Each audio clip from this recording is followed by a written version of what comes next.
Hello दोस्तों, welcome back to my new video. सबसे पहले डिस्क्लेमर देना चाहूँगा कि इस वीडियो को प्योरली एजुकेशनल पर्पस के लिए ही रिकॉर्ड कर रहा हूँ। मैं कोई भी बाई या सेल का रिकमेंडेशन इस वीडियो के माध्यम से मैं आप लोगों को नहीं दे रहा हूँ।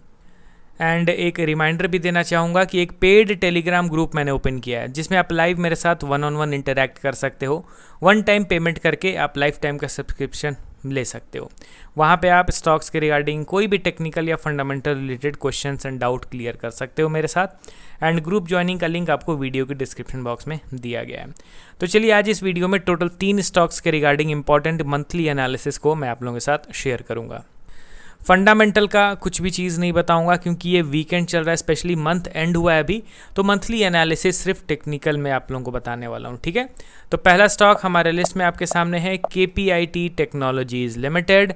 759 के लेवल पे ट्रेड कर रहा है एंड इसमें कुछ भी वैसा मेजर रेड फ्लैग इनके फाइनेंशियल्स में, फंडामेंटल्स में नहीं देखने को मिलेगा। सिर्फ और सिर्फ ओवर स्ट्रेच्ड बाइंग के बाद स्टॉक में एक डिसेंट सा हेल्दी करेक्शन हुआ है। ठीक है, ये चीज़ बस आपको ध्यान में लेके चलना है। प्लस अगर आप यहाँ पे इनके शेयर होल्डिंग पैटर्न को भी देखोगे तो आपको दिखेगा कि स्टॉक ऑल टाइम हाई पे पीक वैल्यूएशन पे जाने के बावजूद बड़े प्लेयर्स का इन्वेस्टमेंट एज इट इज़ है, जितना पहले था उतना ही अभी भी है। ऐसा नहीं है कि बड़े प्लेयर्स प्रॉफिट बुक कर रहे हैं। ठीक है, वैसा कुछ सिनेरियो तो अभी नहीं दिख रहा है इनके शेयर होल्डिंग पैटर्न के हिसाब से।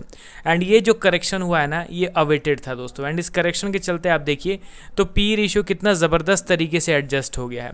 अब यहाँ पे कंपनी क्वार्टरली रिजल्ट्स पब्लिश करने वाली है एंड जैसे ही क्वार्टरली रिजल्ट्स अगर थोड़ा भी अच्छा रहा पिछले क्वार्टर्स के कंपैरिजन में तो पी रेशियो और ज़्यादा एडजस्ट हो जाएगा। उसके बाद फिर वो एक्सट्रीमली अंडर वैल्यूड के कैटेगरी में आ जाएगा। जहाँ पे इनका 5 साल का मीडियन पी 60 के आसपास था, अभी आप देखिए तो 5 साल की मीडियन पी के कितना नीचे चल रहा है। 60 था मीडियन पी, अभी 27 के आसपास चल रहा है। तो ऑब्वियसली करेक्शन तो अच्छा खासा हुआ है वैल्यूएशन में। अब यहाँ पे टेक्निकल वाइज देखना है क्योंकि स्टॉक प्राइस में भी अच्छा खासा करेक्शन हुआ है। अब ये कहाँ जाके रुकता है वो चीज़ देखेंगे। कैसे पता चलेगा? टेक्निकल एनालिसिस के ज़रिए। यहाँ पे मंथली टाइम फ्रेम मैंने सेट किया हुआ है। ये चीज़ आप देखिए, ये 1 मंथ के कैंडलस्टिक को दर्शाता है। अब मैं चार्ट को थोड़ा सा जूम आउट करता हूँ, आप इसके मेजर ओवरव्यू को समझने की कोशिश कीजिए। ठीक है, ऑल टाइम हाई से स्टॉक में यहाँ से करेक्शन स्टार्ट हुआ। देखो स्लो एंड स्टेडी मोमेंटम हुआ। जैसे ही सपोर्ट का ब्रेकडाउन हुआ, panic sell off, within few days stock में एक डिसेंट सा करेक्शन हो गया।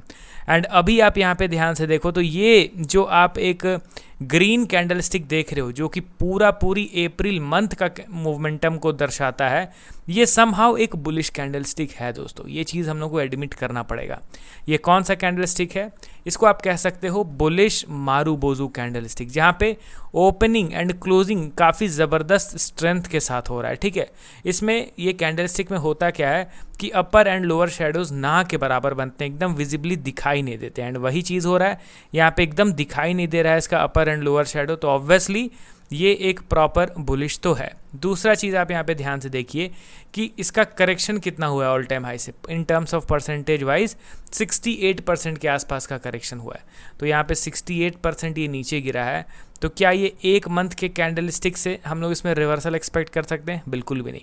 नो डाउट यहाँ पे स्ट्रेंथ के साथ बाइंग हुआ है लोअर लेवल पे। मे बी क्या पता यही स्टॉक का बेस बन जाए, यहीं पे स्टॉक प्रॉपर कंसोलिडेट करे एंड इसको फर्दर ब्रेकडाउन ना करे, ऐसा चीज़ भी हो सकता है। बट ये फर्स्ट इंस्टॉलमेंट बाइंग मैं इसको कंसीडर करूँगा।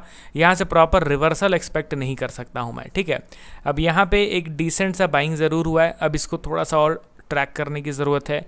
मई मंथ में भी इसको पूरा देखने की ज़रूरत है। तो वो चीज़ मैंने आप लोगों को बता दिया कि अभी का ये चार्ट पैटर्न हम लोगों को क्या बताने की कोशिश कर रहा है। ठीक है, यहाँ पे मैं पेशेंस के साथ वेट एंड वॉच करना प्रेफर करूँगा अभी के टाइम पे। अब चलिए बढ़ते हैं हम लोग अगले स्टॉक की ओर। हमारे लिस्ट में आपके सामने है पॉलीकैब इंडिया लिमिटेड। इस स्टॉक में भी काफ़ी ज़्यादा वॉलेटिलिटी देखने को मिल रही है। ऑल टाइम हाई में सडन से नीचे गिर जा रहा है, सडन से ऊपर की ओर मूव कर जा रहा है। करेंटली 8110 के लेवल पे ये स्टॉक अवेलेबल है एंड इनके क्वार्टरली रिजल्ट्स अभी तक आउट नहीं हुए हैं, बट वैल्यूएशन अच्छा खासा गिरा है ऑल टाइम हाई से। बट फिर भी इसको आप अंडर वैल्यूड तो नहीं कह सकते हो। स्टिल ये इन लाइन है अपने अर्निंग के हिसाब से ही, वैल्यूएशन भी इसका है। इसको एक्सट्रीमली अंडर वैल्यूड नहीं कहा जा सकता है। पिछले 5 साल की मीडियन पी के आसपास ही ट्रेड कर रहा है।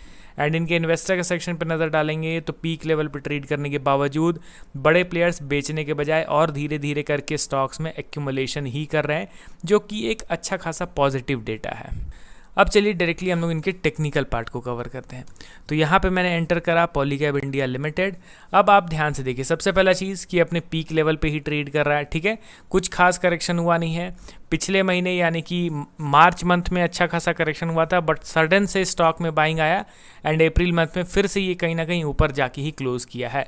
तो ये जो वॉलेटिलिटी इंक्रीज हुआ है ना पिछले 4 महीने से, ये लॉजिकल है दोस्तों। अक्सर कोई स्टॉक अपने मेजर एंड क्रिटिकल लेवल्स पे जाता है ना तो वॉलेटिलिटी इंक्रीज हो जाता है। पॉलीकैब इंडिया अपने मेजर रेजिस्टेंस लेवल पे पहुंच गया, तो यहाँ पे आप ध्यान से देखोगे तो वॉलेटिलिटी इंक्रीज हुआ, बहुत ज़्यादा अप्स एंड डाउन्स हमें देखने को मिल रहा है, ठीक है। एंड दूसरा चीज़ आप ध्यान दीजिए कि अप्रैल मंथ में स्टॉक में बाइंग तो अच्छा खासा हुआ है, अप्रॉक्स 18% का, बट क्लोजिंग उतना डिसेंट नहीं हुआ है। एंड यहाँ पे शेडोज़ काफ़ी ज़्यादा बने हैं, मतलब कि अपर एंड लोअर शेडोज़ ज़्यादा बने हैं।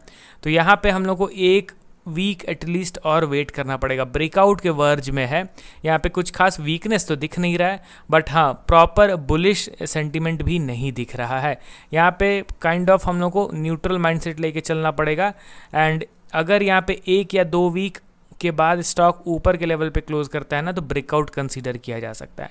ब्रेकआउट के वर्ज पे है, बट देखते हैं दोस्तों, क्योंकि अक्सर क्रिटिकल लेवल पे ना हमेशा थोड़ा सा न्यूट्रल रहना ज़्यादा बेहतर रहता है, क्योंकि कब उस लेवल से पैनिक सेल ऑफ आ जाए एंड देखते ही देखते गिर जाए। देखिए यहाँ पे सब कुछ बढ़िया चल रहा था, धीरे धीरे ये अपर लेवल पे कंसोलिडेट कर रहा था, अचानक से करेक्शन हुआ, देख रहे हो ना कितना मैसिव फॉल आ गया।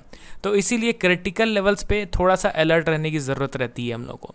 पॉलीकैब इंडिया अभी अपने रेजिस्टेंस लेवल पे है, ब्रेकआउट दे देता है तो वेल एंड गुड, अच्छा खासा ऊपर का टारगेट मिलेगा, लोगों को रैली इंजॉय करने का मौका मिलेगा। 10,000 11,000 के लेवल तक तो मिनिमम जाने का पोटेंशियल फिर रखता है after proper breakout of this particular chart pattern.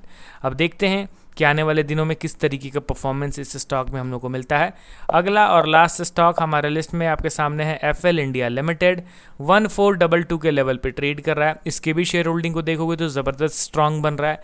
एफआईडीआई continuously stakes बढ़ाते जा रहे हैं एंड वैल्यूएशन की क्या ही बात की जाए, बजाज फाइनेंस की तरह ये भी ऑल टाइम लो पे पी रेशियो चल रहा है। 140 के ऊपर था पी रेशियो, जो अभी गिर के अप्रॉक्स आ चुका है 45 के आसपास। तो वैल्यूएशन में तो अच्छा खासा करेक्शन हुआ है। टेक्निकली अगर देखा जाए तो यहाँ पे डब्ल्यू पैटर्न बनने की संभावना बढ़ रही है। सबसे पहला चीज़ कि ये हमारा इंपॉर्टेंट सपोर्ट लेवल था, इस सपोर्ट लेवल पे स्टॉक में ऑल टाइम हाई से करेक्शन हुआ, यहाँ से बाइंग हुआ, फिर एक छोटा सा डोजी कैंडलस्टिक बना, मतलब लिटिल बिट करेक्शन। अब इस मंथ यानी मई मंथ में एक अच्छा ग्रीन बनता है तो इस तरीके से डब्ल्यू पैटर्न कंप्लीट हो जाएगा, ठीक है। तो डब्ल्यू पैटर्न बन रहा है, वो भी इंपॉर्टेंट सपोर्ट लेवल पे, तो ध्यान रखिए, समहाउ इसको बुलिश ही कंसीडर किया जाएगा।